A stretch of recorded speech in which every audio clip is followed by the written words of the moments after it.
Всем доброе утро, хорошего настроения. Начинаем новую рабочую неделю вместе. С вами Руслан Ичиров. И Вероника Тамтосова. На календаре 16 марта, понедельник. Это значит, что новая рабочая неделя начинается. И, конечно, мы с Вероникой, с нашей большой командой телепередачи «Утро Якутии» постараемся сделать ваше утро по-настоящему бодрым и интересным. Ну и самое главное, как всегда, поделиться новостями. Итак, к ним как раз. Интересная новость пришла из Австралии. Там айтишник, чтобы спасти свою собаку, который диагностировали рак, загрузил в нейронные сети ДНК-анализы опухолей и помог найти мутировавшие белки и с нуля разработать вакцину. Вот так вот. Все, Да. вот серьезно, это уже практически лечение. Но на основе этих данных врачи эту вакцину, соответственно, сделали. И всего за несколько недель опухоль у собаки по кличке Роузи стала вдвое меньше, а самочувствие улучшилось. Скорее всего, этот метод ученые могут и в скором будущем использовать и при лечении людей. Ну, ты знаешь, немножко страшновато. Вот правда, очень страшно, что если ученые начнут такие, а давайте мы не на основе научных данных, а на основании результатов искусственного интеллекта разработаем вам лекарства. Вот как раз-таки следующая диаметрально противоположная ситуация, связанная с нейросетями, случилась с одной девушкой, которая попросила искусственный интеллект помочь ей с тестом по химии, но половина ответов были неправильными. Уже после получения двойки девушка задала резонный вопрос. Почему так случилось? На что нейронка ответила: скорее всего, ты получила двойку, потому что многие ответы, которые я дал тебе, были неправильными. Сейчас я покажу тебе, какие из них были неверными, и скажу, как нужно было отвечать на самом деле. Ну, знаешь, вот подозрение такое, вообще надежда такая, что нейросети дают неправильные ответы, например, школьникам или студентам. То есть, допустим, ты хочешь, на халяву сделать, да, допустим, тест, загружаешь это в нейросеть, хочешь получить правильные ответы, а нейросеть понимает, что ты хочешь как бы получить все это на халяву и дает тебе половину неправильных ответов. Ты знаешь, вот здесь вот это такое двоякое ощущение, потому что, с одной стороны, ты понимаешь, что нейросеть какая-то слишком умная, если она еще и возраст определяет по вопросам. С другой стороны, здорово, что есть такой хороший признак, что есть недоверие, да, то есть к нейросетям, потому что хотя бы в школе нужно учиться самостоятельно. Факт в том, что они очень сильно, конечно, сейчас развиваются. Но давайте отложим эти утренние, слишком сложные для утра мысли и узнаем, какая погода за окном. Итак, в центральных районах сегодня 27-31 ниже 0, в Заречной группе 8-26 градусов холода. В Южной минус 28, минус 33. В Вилюйской группе УЛУС сегодня 15-28 ниже 0, в Нижнеленских 22-26 градуса мороза. В Западных минус 14, минус 19. В Колыма-Интигирской группе УЛУСов сегодня 17-25 градусов ниже 0. В Янских минус 23, минус 26. Ну а на северо-западе 22-38 градуса холода. В Якутске температура воздуха в 6 часов утра составила 26 градусов ниже 0, атмосферное давление 756 миллиметров ртутного столба, ветер 1 метр в секунду западный. Ну а сегодня днем в столице утром небольшой снег, днем преимущественно без осадков, ветер северный 1-3 метра в секунду. Но температура сказочная, минус 6, минус 8 градусов. Я увидела бы вчера, наверное, не поверила сразу. Так, срочно убирать мясо с балкона нужно сегодня обязательно. Ты еще этого не сделал? Еще нет. Вот, давайте сейчас узнаем, какие самые актуальные новости произошли к этому часу.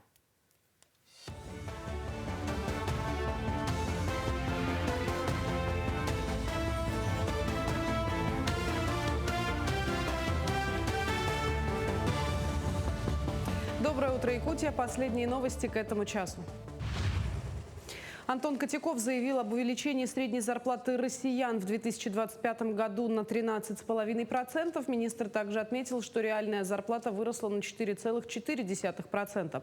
По его словам, в прошлом году выше уровня инфляции был увеличен прожиточный минимум и привязанные к нему меры поддержки, включая единое пособие. Социальные выплаты ветеранам и гражданам с инвалидностью были проиндексированы по уровню фактического роста цен. Также возобновилась индексация пенсий для работающих пенсионеров. С апреля этого года цены на смартфоны и другую электронику в России вырастут минимум на 10%. Такой прогноз дают эксперты отрасли. По их оценке, март остается последним месяцем, когда стоимость устройств сохраняется на относительно прежнем уровне. При этом новые модели уже выходят с учетом изменившейся себестоимости. Также с апреля большинство игроков рынка начнут повышать цены на текущие позиции как минимум на 10%. Китайские бренды, по мнению экспертов, постараются отложить корректировку до конца апреля, начала мая. Однако также будут вынуждены поднять стоимость на 10-15%. Артисты смогут продолжать использовать псевдонимы на иностранных языках. Об этом сообщили в Роспатенте. В ведомстве пояснили, что если псевдоним зарегистрирован как товарный знак, его можно писать на иностранном языке. Регистрация товарных знаков, фирменных наименований и знаков обслуживания на иностранных языках или буквами иных алфавитов, чем кириллица, не запрещена. С 1 марта в России вступили в силу требования, согласно которым информация на вывесках, указателях и табличках должна размещаться на русском языке и может дублироваться на языках народов страны. Использование иностранных слов допускается дополнительно. За нарушение этих правил предусмотрен штраф до 500 тысяч рублей. А эти женщины доказали, что материнство может быть по-творчески многогранным. В Якутске прошел конкурс талантов среди мам-воспитанников детского театра «Бриллианты Якутии». На сцену Дома дружбы народов имени Кулаковского с разными номерами вышли порядка 300 участниц. При этом творческий диапазон семей оказался достаточно обширным. От танцев и пения до мастерства рукоделия. Как отмечают организаторы конкурса, главная задача мероприятия – разгрузить женщин от тягот домашних хлопот и доказать им, что они способны на многое. У нас мамочки малышей совсем молоденькие есть, и мамочки старших тоже есть достойные, и бабушки участвуют, покажут свои шитье и так далее. Мы видим, что людям это нравится, всем это нравится, и детям, которые с мамами участвуют, у них такое чувство прямо счастья. Поэтому, наверное, мы продолжим это. Совсем скоро в Нерюнгри стартует чемпионат России по масс-рестлингу. Участие примут более 200 человек, из них 166 спортсменов из 30 регионов страны. С 19 марта ожидается приезд участников. В рамках чемпионата будут организованы семинары Российского антидопингового агентства «РУСАДА». По итогам чемпионата будет сформирован состав сборной команды страны для участия в 8-м чемпионате мира по масс-рестлингу, который состоится с 26 по 30 марта в городе Казань, Республики Татарстан. Трансляцию соревнований можно будет посмотреть на каналах НВК «Саха» и «Мамонт».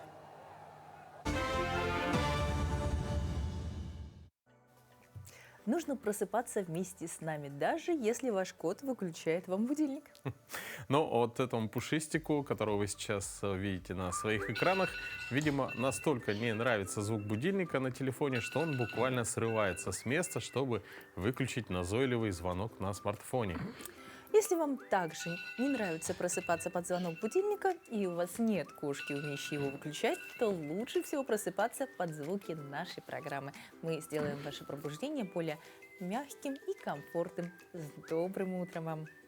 Да, мы присоединяемся. Но на самом деле, мне кажется, опасно иметь такую кошку дома, потому что, хоп, выключил твой будильник, и ты опоздал на работу. Нет, можно же, зная, что кошка такая, поставить будильник, который она выключить не сможет. Например, положить его в ящик, его приоткрыть, чтобы она не могла открыть. Ну или, например, это же все-таки сенсорный экран. Купить кнопочный телефон. Ради кошки. Что не сделаешь для пушистого любимца. Но утро — это всегда маленькая битва. Битва между «хочу спать» и «надо вставать». И сегодня, как и всегда, мы предлагаем одержать в ней победу. Не надо заставлять себя просыпаться часами, уткнувшись в телефон. Лучший способ взбодрить тело и разогнать кровь – это, конечно, движение. Ловите волну бодрости вместе с нашей утренней зарядкой. Сегодня она по-особенному интересная.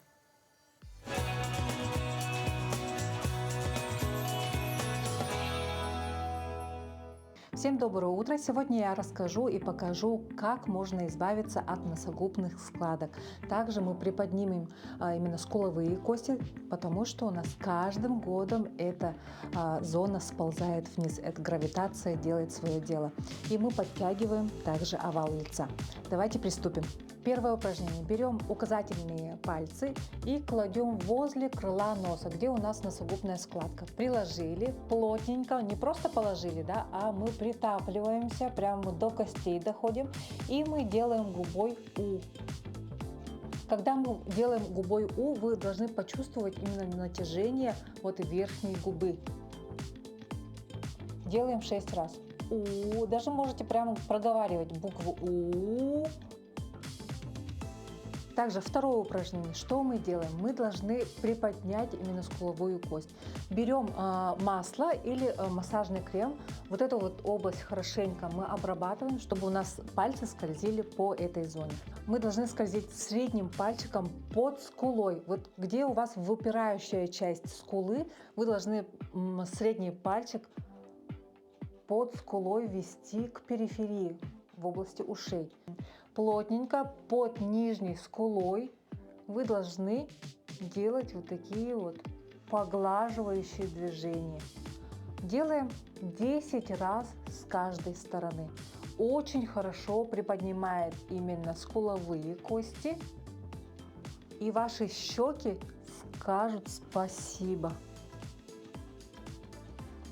Плотненько скользим 10 раз. Также третье упражнение на носогубные складки. Берем 3 пальчика, это указательный, средний, безымянный палец, и левая рука должна обхватить правую щеку и установить 3 пальчика на носогубные складки. Вот таким вот образом.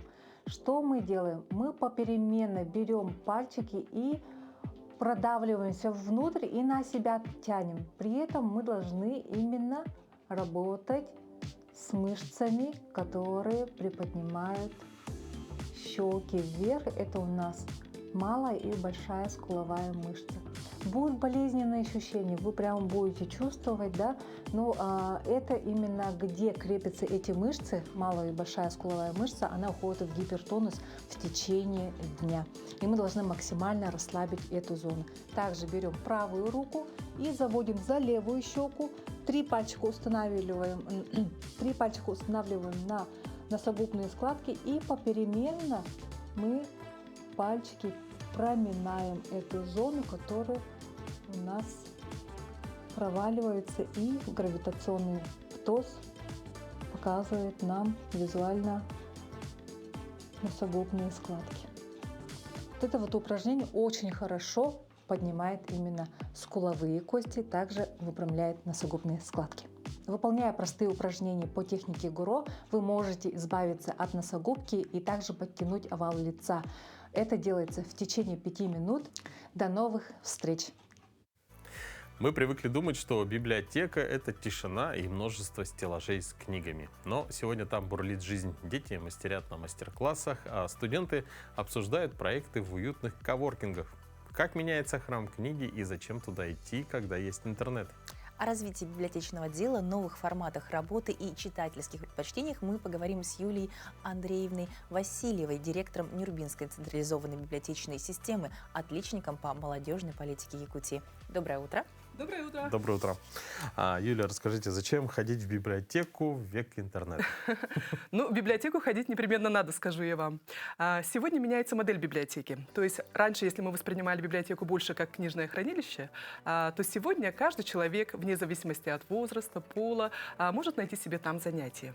У нас проходит большое количество мастер-классов, посиделок, интересных встреч, читательских конференций. То есть каждый человек, я думаю, находит себе занятия. То есть библиотека становится неким таким центром притяжения, и как где-то может каждый найти что-то такое свое. Совершенно верно. Именно поэтому сегодня формат библиотек, он больше такой, как центр для людей. Да? То есть не только мы приходим почитать книги, газеты, но больше пообщаться. Ну вот вообще такая Нюрбинская централизованная библиотечная система, это что такое сложное на вид. Вот чем она отличается? То есть если это система, значит это какое-то взаимодействие с читателями, удаленное даже, наверное, уже взаимодействие. Да, совершенно верно. Наша библиотечная система насчитывает 22 библиотеки в Нюрбинском районе, и все мы слаженно работаем. Вот. Нас посещают достаточно большое количество читателей, да, по всему району, то есть самой главной нашей целью является библиотечное обслуживание населения, которое гарантируется именно Конституцией Российской Федерации, а также Конституцией нашей республики, ну и Нюрбинского района. Поэтому все библиотечные услуги мы оказываем на месте. Здорово. Ну, вообще надо отметить, что, ну вот, наверное, можно сравнить с модой, да, вот какие-то определенные цвета модные в определенный сезон. Вот если вот на книги можно это перенести? Вот какие книги популярны у населения? Вы знаете, да, мода на книги тоже, оказывается, есть. Сейчас, например, у нас наибольшим спросом пользуется краеведческая литература. Виталий Егоров, да, детективная история его, то есть очень-очень любимая. Кроме того, наши местные авторы. Есть у нас такой писатель Дмитрий Пономарев, Джололах, он написал роман «Нюрбакан». И на эта книга у нас прямо стоит в листе ожидания. Все хотят ее читать, все буквально. Поэтому, я думаю, мода тоже есть. Много читают о психологии, как найти себя в этом непонятном мире, да. Поэтому, я думаю, да, на книге мода тоже есть То определенно. есть современные реалии все равно диктуют свои Конечно, какие-то конечно. вещи. Говорят, что вот молодежь стала мало читать. Так ли это на самом деле? Ну, я бы не совсем, наверное, согласилась с этим утверждением, потому что молодежь, она, возможно, не так много читает бумажной литературы, да, к которой мы привыкли, но все равно в электронном формате они читают, да, читают классику также, потому что в школе тоже есть требования. Вот. Ну, может быть, не так много одалживают, да, на самом деле приходят, но в книгах, в гаджетах, в телефонах все равно они продолжают читать. Ну, главное, что в каком-то хотя бы формате. Да, совершенно верно. Юлия, скажите, вот какой вы бы хотели видеть вашу библиотеку через 10 лет? Но я надеюсь, что через 10 лет наша библиотека также будет активно работать. Она будет современная, оснащенная, с хорошим ремонтом. А самое главное, полной наших читателей. Ну, мы желаем, да, чтобы это воплотилось в жизнь.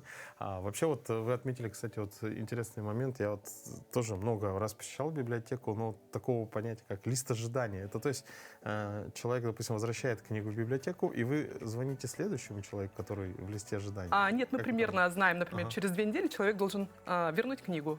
Вот, подходите через 2 недели, непременно будет. И кто первый Кто успел, дойдет, да. тот и будет. Видишь, как классно. Да. То есть не получится записаться. Да. Немножко такой ажиотаж тоже создаем. Как вы думаете, электронные книги заменят полностью бумажные носители или все-таки нет? Ну, вы знаете, такие разговоры на самом деле уже не первый год идут, но пока бумажная библиотека, она существует, и, думаю, она будет существовать всегда. Запах свежей книги ничего не заменит. Поэтому я верю, что бумажная книга все равно останется. Ну, а у вас какая самая любимая последняя книга, которую удалось выкроить время прочитать? Последняя. Ну, я читаю в основном по работе книгу, по повышению квалификации и Библию. Последнее, что я читала, Евангелие от Матфея. Мы какому-нибудь 1700 какого-нибудь года? Да. А вообще, в целом, сейчас мы знаем, что в Якутске происходит такое достаточно интересное событие среди библиотекарей республики. Можете об этом рассказать? Да, вот как раз-таки я приехала с целью посетить совещание директоров. Также у нас будут проходить курсы повышения квалификации с участием профессоров из Санкт-Петербурга. Вот поэтому мы все коллеги в количестве 5 человек приехали с Нюрбы. И также с других районов тоже очень много библиотекарей наших коллег подъехали. В Национальной библиотеке все будет проходить. Приходите в библиотеку, читайте книги. Обмен опытом. Да, уникальная возможность пообщаться в своем кругу, да, и обсудить, какие новые веяния. Совершенно верно, это очень важно. Юля, скажите, со времен моего студенчества, это когда, наверное, самое большое количество времени, когда человек проводит, да, допустим, в библиотеке, в школьные годы, да, всегда библиотекарь — это такой вот тихая девушка, женщина, да, которая строго следит за тишиной в зале. Сейчас изменился образ библиотекаря как-то? Я думаю, да. Я думаю, да, потому что это достаточно стереотипно. До сих пор нас воспринимают, что где-то сидят в пыльном, полупустом, в темном помещении, да, бабушки. Но на самом деле это не так. Библиотекари — это динамичные люди, которые могут найти общий язык со всеми. Конечно, в читальном зале мы должны поддерживать тишину, чтобы не мешать просто другим людям. Вот. Но на самом деле библиотека у нас кипит, как разворошенный улей. Да? У нас проходит такое большое количество мастер-классов, книжных презентаций, даже курсов повышения компьютерной грамотности. Например, пенсионеры очень любят к нам ходить. Дети готовятся к единым экзаменам, то есть курсы английского, кулинарии, вышивка, все, что хотите. Даже кулинария. Конечно, мастер-классы кулинарные тоже для взрослых детей. Поэтому видите, как важно ходить в библиотеку? Очень важно. Спасибо большое, очень интересный рассказ, очень позитивная энергетика. Я уверена, что всем повезло, кто попадает именно в мастер-классы, где курируете вы. Ну и желаем дальнейшего развития вашему кластеру, потому что, мне кажется, это правда очень важно. Это здорово, что нас объединяют библиотеки. Спасибо вам большое. Спасибо. Хорошего дня. Спасибо вам, желаем также доброго утра. Ну, каждый день уникален, но чтобы понять, чем именно он уникален, нужно просто остановиться и заглянуть, ну, например, хотя бы в календарь. А мы сегодня заглянули еще и в библиотеку. И знаете, что поняли? Иногда полезно отложить телефон в сторону и взять в руки бумажный томик стихов или роман. Да, я согласен. Ну, а прямо сейчас предлагаю узнать, какие события в истории приготовил сегодняшний день.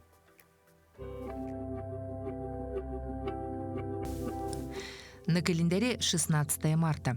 Сегодня отмечают День подразделений экономической безопасности органов внутренних дел Российской Федерации. По народному календарю Евтропиев день. В народе имя святого зарифмовали в поговорку «Евтропий путь торопит, да снег топит». В этот день нужно было обойти поле крест-накрест, привлечь внимание солнца, упросить его растопить снег. Этот день в истории. 1831 увидел свет роман Гюго «Собор Парижской Богоматери». 1870 в России пущена первая Мартеновская печь. 1926 запущена первая в мире ракета на жидком топливе. 2014 день референдума в Крыму. В этот день родились Георг Ом, немецкий физик, автор основного закона электрической цепи – закон Ома. Сюли Прюдом, французский поэт, эссеист, нобелевский лауреат. Александр Попов, русский физик, электротехник, один из изобретателей радио. Владимир Комаров, советский военный летчик, инженер-испытатель, летчик-космонавт Советского Союза. Сергей Юрский, советский российский актер, режиссер, сценарист, народный артист РСФСР. Именины сегодня отмечают Марфа, Михаил и Севастьян. Ну, накануне отмечался День защиты прав потребителей, это очень важно. Сфера услуг, так же, как все вокруг, стремительно меняется. Появляются новые форматы, бурно развиваются онлайн-продажи. И вместе с ним меняется и законодательство. О последних изменениях в сфере защиты прав потребителей пойдет речь в рубрике «Советы юриста».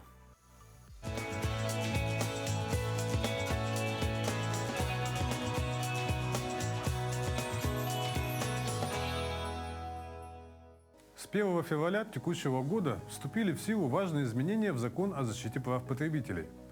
Так появились новые основания для освобождения от 50% штрафа, который ранее всегда взыскивался с продавца в случае отказа в добровольном досудебном удовлетворении требований потребителя. Теперь исключается взыскание штрафа в следующих случаях. По вине потребителя, лишивший продавца возможности добровольно удовлетворить требования, когда нарушение обязательств перед потребителями произошло по вине контрагента, продавца, исполнителя, исключение недобросовестный или неразумный выбор такого контрагента продавцом, а также когда стороны заключили медиативное соглашение и оно не исполнено по вине продавца. Также по новым изменениям появилось ограничение размера неустойки. Добавлено условие, что сумма неустойки за нарушение сроков выполнения отдельных требований потребителя теперь не может превышать цену договора. В случае явной несоразмерности последствиям нарушения обязательства суд вправе уменьшить неустойку. Законодатель вводит объективный потолок для начисления пени, что предотвращает возникновение огромных сумм, которые многократно превышают стоимость товара или услуги. Однако для продавцов это может повлечь снижение мотивации, то регулировать спорную ситуацию с потребителем мирным путем. Во всяком случае, если речь идет о невысокой цене товара, знайте свои права.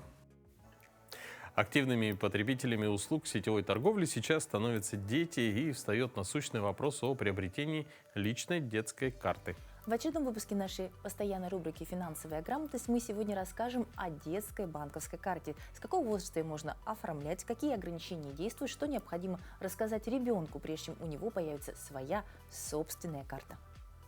Оформить банковскую карту для ребенка разрешается уже 6 лет, но до 14 лет дети могут пользоваться только дополнительными картами, которые родители выпускают к своему банковскому счету. Открыть собственный счет в банке и завести личную карту удастся после 14 лет, когда подросток получит паспорт.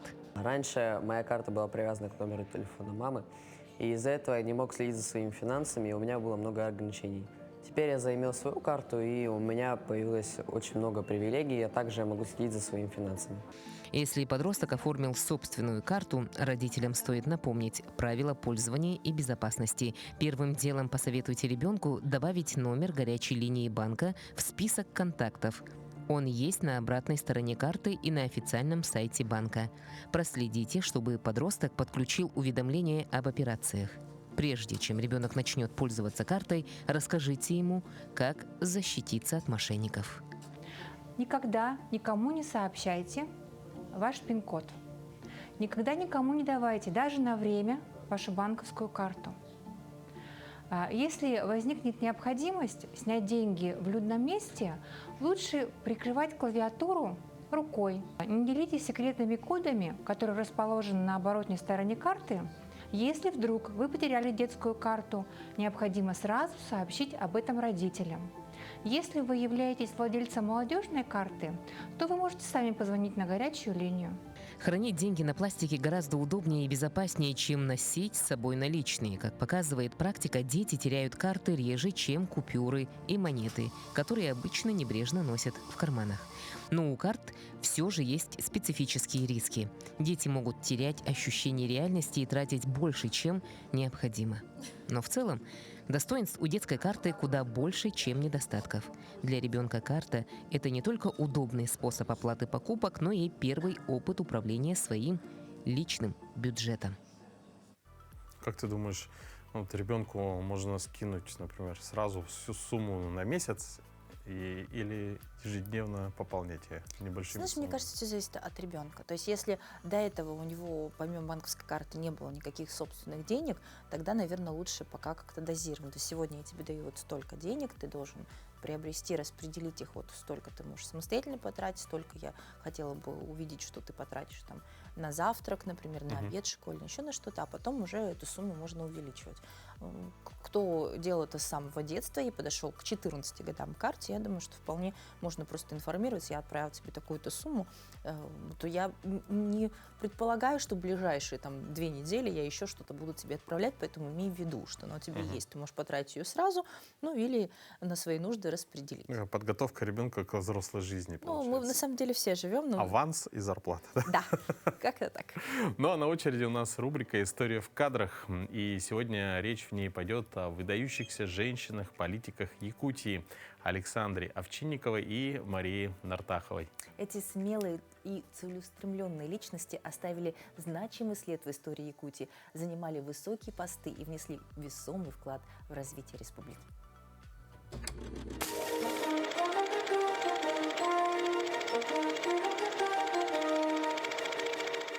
Здравствуйте! Сегодня рубрика «История в кадрах» расскажет о выдающихся политических деятелях Якутии.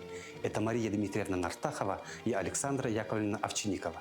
Комсомолка 20-х годов Мария Дмитриевна Нартахова родилась 25 января 1906 года в Абагинском наследии Алекминского округа. На этих кадрах 1957 года в Восточно-Сибирской студии кинохроники вы видите торжественное собрание по случаю 325-й годовщины вхождения Якутии в состав России с участием Марии Дмитриевны. Мария Дмитриевна в 1931 году, вступив в ряды коммунистической партии, начала свою трудовую деятельность. В годы Великой Отечественной войны выезжала в Первый Украинский фронт в составе правительственной делегации для встречи с солдатами и командирами советской армии. На собранные средства рабочих колхозов от Якутии была выпущена танковая колонна. В 1954 году Мария Дмитриевна Нартахова была избрана председателем Президиума Верховного Совета ЯССР. Этот высокий пост она занимала до 1963 года, вплоть до выхода на пенсию. На кадрах Мария Дмитриевна с видными государственными политическими деятелями страны. С первым секретарем ЦК КПСС Никитой Хрущевым, Анастасом Микояном, Арвидом Пельштиным, аплодируют якутским артистам. Еще одной видной, яркой политической личностью является Александра Яковлевна Овчинникова. Александра Яковлевна родилась 7 января 1915 года в Тылыкинском наслеге Мархинского улуса, ныне Чапандинский наслег Нюрбинского улуса. Трудовая деятельность Александры Яковлевны началась в 1934 году в Сунтарском районе строительства дороги Сунтар-Кемпиндяй. А на этих кадрах 1964 год Восточно-Сибирская студия кинохроники запечатлела Александру Яковлевну, и эти кадры являются одним из ценных кинодокументов нашего центра. За годы работы Александры Овчинниковой председателем Президиума Верховного Совета Якутской АСР динамичное развитие наблюдалось в сфере промышленности, сельского хозяйства, социальной экономики и культуры Якутии. А здесь, на этих кадрах Восточно-Сибирской студии кинохроники 1969 года под названием «Дорогой гость», где Александра Яковлевна вместе с героем Советского Союза, космонавтом Евгением Хуруновым в аэропорту города Якутска. Александра Яковлевна за 16 лет Президиума Якутской АССР внесла огромный вклад в развитие Якутии. Мария Дмитриевна Нартахова и Александра Яковлевна Овчинникова. Их жизнь – это яркий пример беззаветного служения своему народу, от трудной и непростой жизни до высоких государственных постов. Это была рубрика «История в кадрах», история выдающихся личностей нашей республики.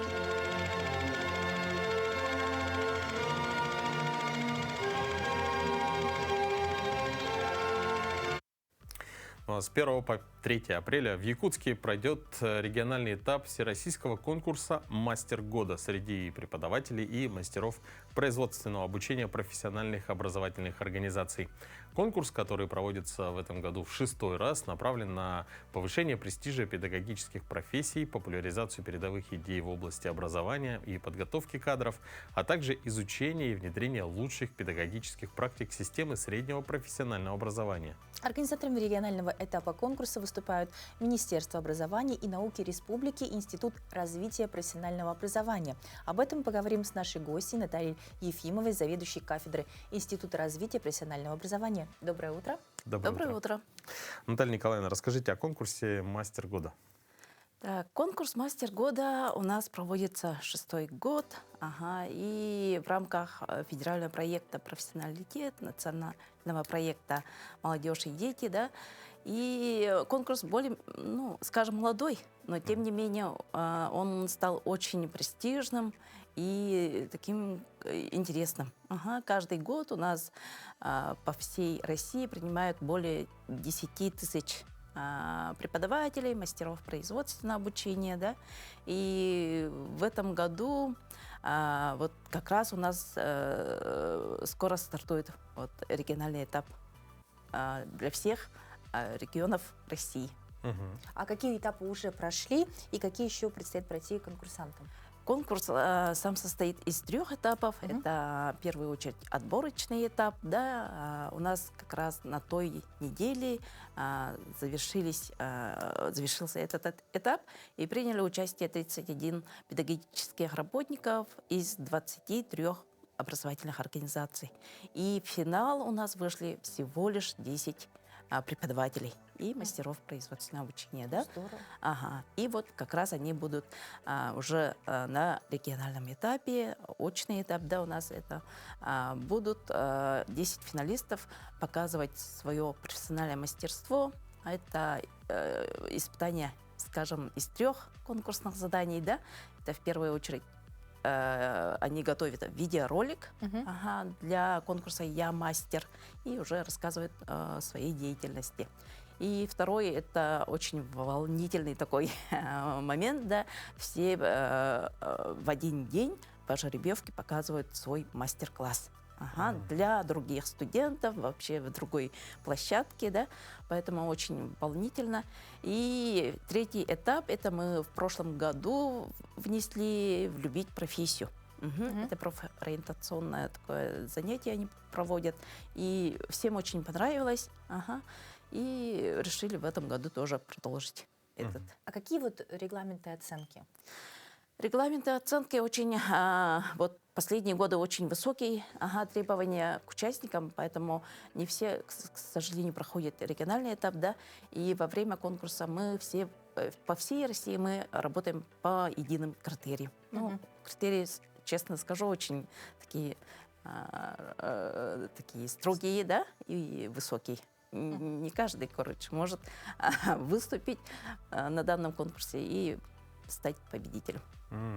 А вообще вот, чтобы принять участие даже вот в региональном отборе, да, вот это личное желание каждого преподавателя или, ну, мастера, или проводится тоже какой-то вот такой отборочный момент? Конечно, во всех, ну, этих колледжах, да, у нас проводятся, скажем, внутриколледжные образовательные эти конкурсы, потом отбираются и уже отправляют на отборочный этап.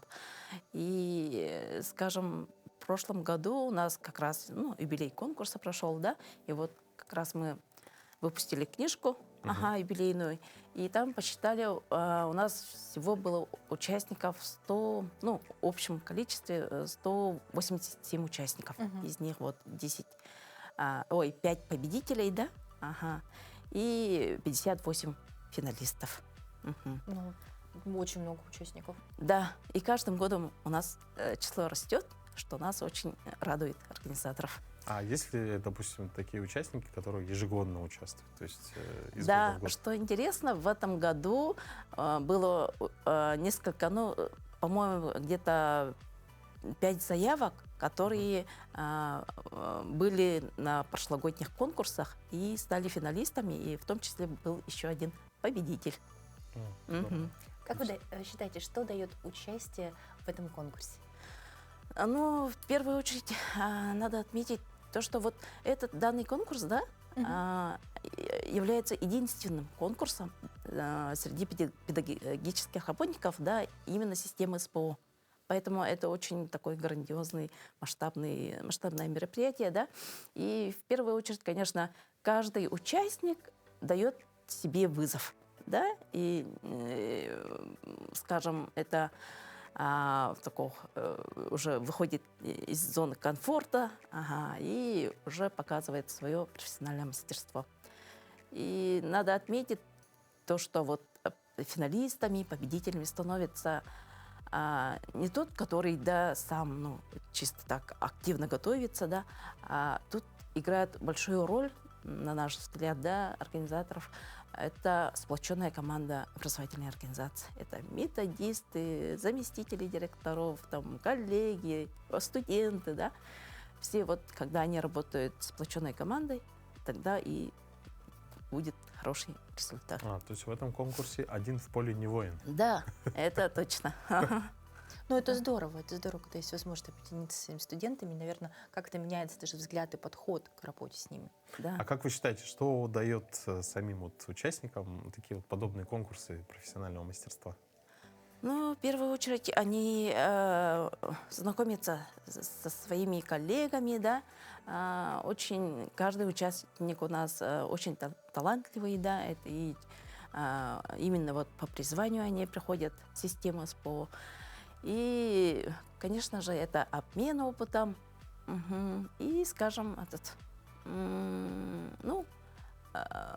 какой-то скажем, новый уровень своего профессионального этого мастерства. Ну, то есть человек не застаивается, он все время развивается. Развивается, да.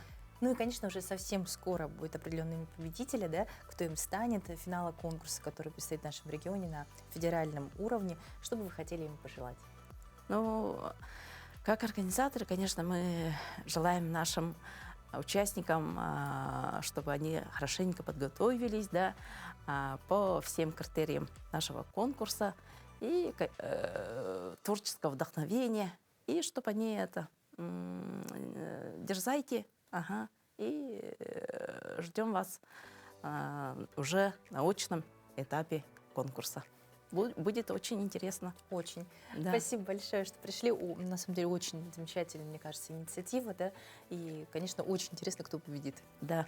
Даже интересно не кто конкретно, а в какой области сейчас наиболее востребованно и интересно рассказывают о своем профессиональном направлении. Да. Ну, Наталья Николаевна, спасибо вам большое, что посетили наш эфир с такой интересной информацией. Спасибо. Вам спасибо.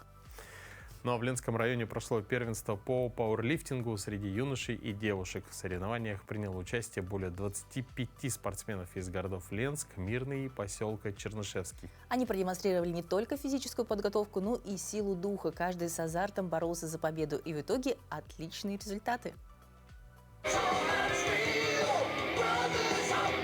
В соревнованиях приняли участие талантливые и целеустремленные молодые спортсмены. Юноши с азартом боролись за победу, показав впечатляющие результаты в становой тяге, жимележе и приседаниях со штангой. Каждый участник приложил максимум усилий, продемонстрировав силу, выносливость и железную волю к победе.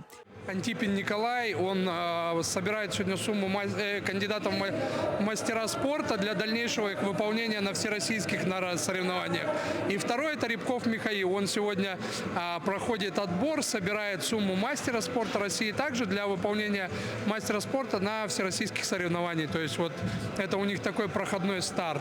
Остальные ребята, среднего такого уровня подготовки, кто-то будет там на следующий год попробовать выполнить кандидата. В общем, в Ленском районе пауэрлифтинг развивается. Николай Антипин на данный момент самый перспективный молодой пауэрлифтер Ленского района. Ему нет равных. Занимается этим видом спорта 2 года. За это короткое время добился высоких результатов. И на сегодняшнем первенстве молодой человек показал свои силы, умения, технику выполнения упражнений. Это результат продуманных до мелочей тренировок и стремления к успеху. Присесть 220 хотя бы. Пожать 130 и потянуть. Тяга, не знаю, вообще много. Тяга должна быть хорошая. В Москве, если все сложится, в Москву поедем за КМСом. Николай стал первым в абсолютном зачете среди юношей, также абсолютным победителем по жиму. Анастасия Шевченко, спортсменка из поселка Чернышевский, 2 раза становилась чемпионкой республики, также абсолютная чемпионка Дальнего Востока. На первенство Ленского района приезжает не первый раз. Сегодня планирует установить здесь новый для себя рекорд. Присед планировался 140, но немножко не получилось. Техника подвела. Жим планирую 57 или 60. Посмотрим, там уже отталкиваться будем по ощущениям. Становое планирую 130-135. 125 у меня еще на соревнованиях зафиксировано не было. Будем двигаться дальше. Анастасия победила в абсолютном зачете. Участвовали в первенстве и молодые начинающие спортсмены. В этом году среди них много девушек. И, надо сказать, они показали красивые выступления. Присед у меня 75, жим 35, он у меня не идет. Становый у меня 72. Если у меня получится, то еще больше. Я хочу поставить личные рекорды, хочу сделать 2-й разряд взрослый. И сейчас я уже присела 50 и 55. К сожалению, второй раз 55 мне не засчитали, 3-й раз пришлось 55 снова приседать. Но я присела. В жиме я хочу пожать 32 и вытянуть 70 или 75. По итогам напряженной борьбы были определены победители и призеры. Все они заслуженно награждены медалями и почетными грамотами, что стало достойным признанием их упорного труда и спортивных достижений. Светлана Балеева, Виталий Андреев, Ленск. Прямо через экран чувствуется накал страстей, да, то есть очень отрадно, что такие соревнования проходят, и самое главное, что тренерский состав, очень хороший и следит за своими подопечными. Главное, что есть молодые участники, то есть этот спорт имеет будущее, потому что молодежь им интересуется, да, и здорово, что интересуются не просто сами по себе, да, где-то, а именно на профессиональном уровне. Вообще движение может заменить множество лекарств, но ни одно лекарство не заменит движение. Эту фразу французского драматурга взяли за правило 150 якутских женщин. Они танцуют, выступают на городских сценах и побеждают в международных конкурсах. В сюжете история Центра танцевального фитнеса Марины Кузьминой и ее удивительных учениц.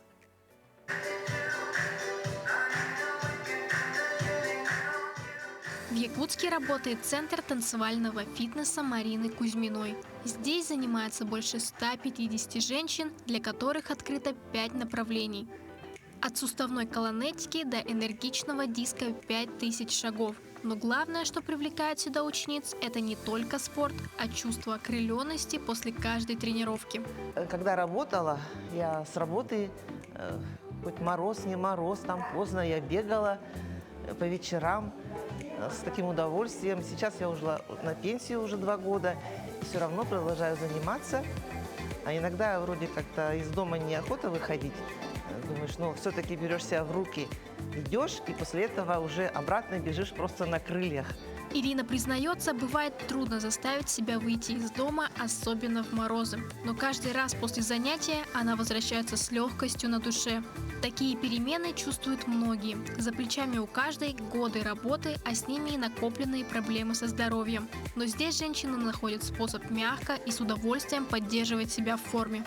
Мы все женщины разновозрастные, в основном предпенсионного, пенсионного возраста, заработавшие за свой трудовой стаж остеохондрозы, сколиозы, артрозы, неврозы, наконец. И мы понимаем, что движение – это жизнь. Обычно такую бытует эта фраза.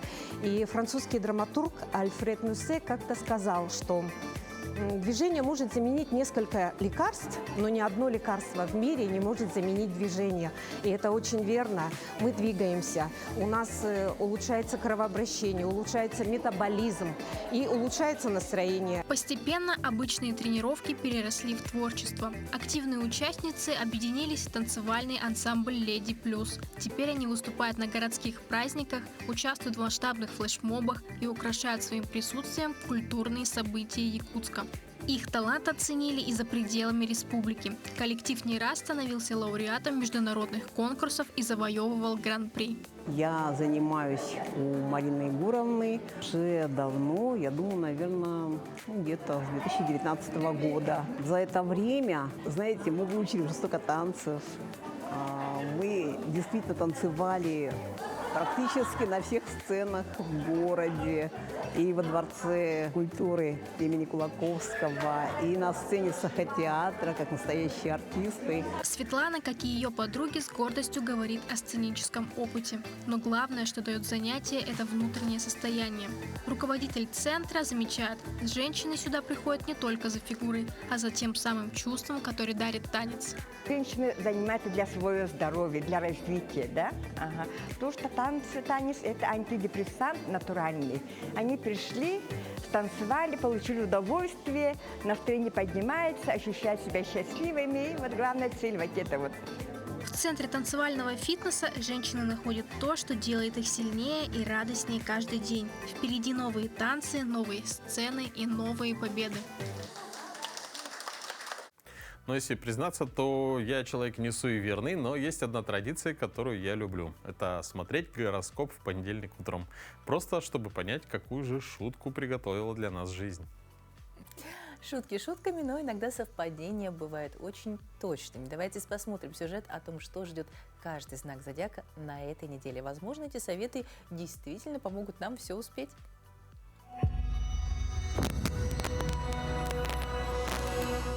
Овнов ждет неделя дерзких начинаний и вдохновляющих встреч. Марс в вашем знаке разгоняет кровь, требует действий и сметает сомнения. В понедельник и вторник хорошо давать старт проектам, менять имидж или договариваться о повышении. К четвергу возможны мелкие технические накладки. Проверяйте документы и билеты. А выходные подарят приятные известия от дальних родственников или друзей из другого города. Тельцы. Вас ждет проверка на гибкость. Планеты намекают, что ваше упрямство сейчас работает против вас. В середине недели может возникнуть ситуация, где придется подстроиться под обстоятельства или принять чужую точку зрения. А зато финансовая сфера радует. Возможен возврат старого долга или удачная покупка со скидкой. Выходные проведите в одиночестве, чтобы восстановить энергию. Близнецов ждет информационный бум. Вы окажетесь в центре новостей, слухов и неожиданных предложений. Ваша задача – отсеять лишнее. Во вторник и среду высока вероятность важного разговора с начальством или авторитетным человеком. Не бойтесь просить совета, вам помогут. а в пятницу возможна спонтанная поездка или романтическое знакомство. Раки. Вас ждет выход из тени. Всю неделю вы будете заметны, ваше мнение станут спрашивать, к советам прислушиваться. Особенно это касается рабочих вопросов. Смело предлагайте свои идеи. А в личных отношениях возможен период недопонимания. Партнер кажется отстраненным, но это временно. Не давите и дайте ему пространство. Воскресенье идеально для уборки и избавления от хлама. Львов ждет кармический узел на линии карьеры. Успех придет к тем, кто не боится брать на себя ответственность. В середине недели возможен конфликт с коллегой, который претендует на ваше место. Держите удар и не опускайтесь до интриг. А в пятницу вечером неожиданный звонок или сообщение может перевернуть планы на выходные. Девы, вас ждет интенсивное общение с иностранцами или людьми из другой сферы. Возможно, придется вспомнить английский или разбираться в непривычных терминах. Неделя учит вас расширять границы. А в любви важный этап. Одиночки встретят того, кто не в их вкусе. Но именно этот человек заставит сердце биться чаще. Весов ждет финансовая перезагрузка. Пришло время закрывать долги, пересматривать бюджет или искать подработку. В среду поступит предложение, от которого сложно отказаться. Взвесьте все риски. В отношениях возможна пауза, кто-то из близких нуждается в тишине. Но не пытайтесь спасать насильно, а воскресенье подарит творческий инсайт. Скорпионы, вас ждет неделя тотальной искренности. Лгать и не договаривать не получится, вся правда выйдет наружу. Это касается и рабочих, и личных дел. Если есть нерешенные конфликты, то сейчас лучшее время для разговора. В четверг высока вероятность получения денег из неожиданного источника, а в конце недели возможен резкий перепад настроения от эйфории до апатии. Стрельцов ждет погружение в рутину. Придется разбирать завалы в документах, в доме и даже в голове. Неделя не подходит для глобальных планов, но отлично годится для завершения старого. Вторник принесет весть о ком-то из прошлого, а в четверг вечером отложите дела и уделите время семье. Домашние нуждаются в вашем тепле больше, чем кажется. Козерогов ждет период внезапных открытий. Вы увидите истинное лицо коллеги, узнаете тайну друга или поймете, чего на самом деле хотите от жизни. В среду, вероятно, нестандартное предложение по работе. Не торопитесь отказываться, а в любви, возможно, ссора из-за денег. Не смешивайте эмоции и финансы. Суббота принесет легкость и приятный сюрприз. Водолеев ждет неделя самоанализа. Солнце в вашем знаке подсвечивает внутренние противоречия. Вам захочется побыть одному, переосмыслить цели. Неделя не для шумных вечеринок, а для дневников, прогулок и разговоров с психологом или мудрым другом. А в пятницу, возможно, неловкость в общении с начальством.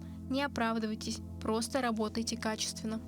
Рыб ждет кармический бумеранг. Все, что вы отдали миру, вернется хорошее и не очень. Будьте особенно внимательны к словам в среду. Случайная фраза может ранить близкого. А в четверг, возможно, приятная денежная неожиданность. Выходные лучше провести на природе или заняться телом. Массаж, баня, спорт снимут напряжение от этой непростой недели.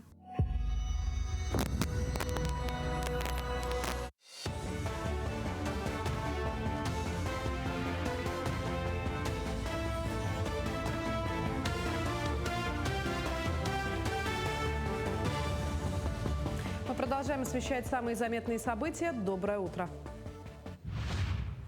Нерюнгринский район относится к числу эндемичных территорий по клещевым инфекциям. С каждым годом фиксируется рост числа нападений клещей на людей. В прошлом сезоне было зарегистрировано более 100 укусов.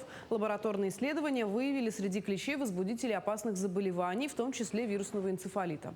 Сегодня в Нерюнгри начата подготовка к реализации комплекса профилактических мероприятий. К летнему сезону будет проведена корицидная обработка мест массового пребывания людей. Сотрудники Роспотребнадзора проводят разъяснительные беседы о мерах профилактики укусов клещей и алгоритме действий в случае укуса. Главной защитой от клещевого энцефалита остается вакцинация. Сегодня в районе активно идет прививочная кампания. Врачи настоятельно рекомендуют завершить курс вакцинации до начала сезона активности клещей. Вакцина имеется и в детской, и во взрослой поликлинике. Вакцинация жителей нашего района проводится бесплатно. Для приезжих людей, которые приезжают для работы вахтовым методом, вакцинация должна выполняться в тех регионах, в которых они проживают. То есть они сюда уже должны заехать вакцинированные. Ну а для наших жителей, да, вакцинация проводится бесплатно в рамках действующего законодательства. Поэтому обращайтесь в поликлиники и получайте вакцинацию, получайте защиту от клещевого энцефалита. 61 мастер поборется за звание лучшего. На третьем республиканском конкурсе в Якутске умельцы продемонстрируют свои навыки по 3 направлениям: изготовление деревянной утвари, традиционного лука и музыкального инструмента кырымпа. Программа конкурса растянулась на 2 дня и включает мастер-классы, концерт, а также выставку-ярмарку. Как отметил вице-премьер республики Сергей Местников, с каждым годом мероприятие привлекает все больше мастеров, в том числе и молодых. О том, что конкурс развивается, свидетельствует и растущее качество изготовления изделий, подчеркнул зампред. Если в прошлом и позапрошлом году участников по изготовлению чарона было всего лишь 10-12 участников, то уже сегодня, в этом году, участвуют 30 участников. При этом радует, что участвуют совсем молодые юные мастера. Это студенты колледжей, техников. И мы завтра определим победителей. Лучшие образцы получат призы от организаторов. Во Дворце спорта 50 лет Победы стартовал 2-й республиканский фестиваль «Йога-спорт». В соревнованиях участвуют более 100 человек из 19 команд Якутска и районов республики. По словам вдохновителя соревнований, заслуженного работника спорта Дмитрия Горохова, фестиваль проводится с целью пропаганды здорового образа жизни. Йога развивает гибкость и ловкость, а также укрепляет иммунную, сердечно-сосудистую системы и опорно-двигательный аппарат. Состязания проходят в 4 возрастных категориях. Жюри оценивает правильность выполнения упражнений йоги, так называемых асан. Участники должны за 5 минут выполнить от 5 до 10 асан по заданному рисунку. Аюрведа, виды, тантра йога очень много, хатха-йога. А йога в основном зарядка. Это суставные и для мышц. Вот тут бабушки участвуют, и мамы, и девушки. И они стараются, чтобы у них тоже тело было гибким, красивым, пропагандируют своей семье. На этом все. Эфир телеканала продолжит программа «Утро Якутии». Оставайтесь с нами.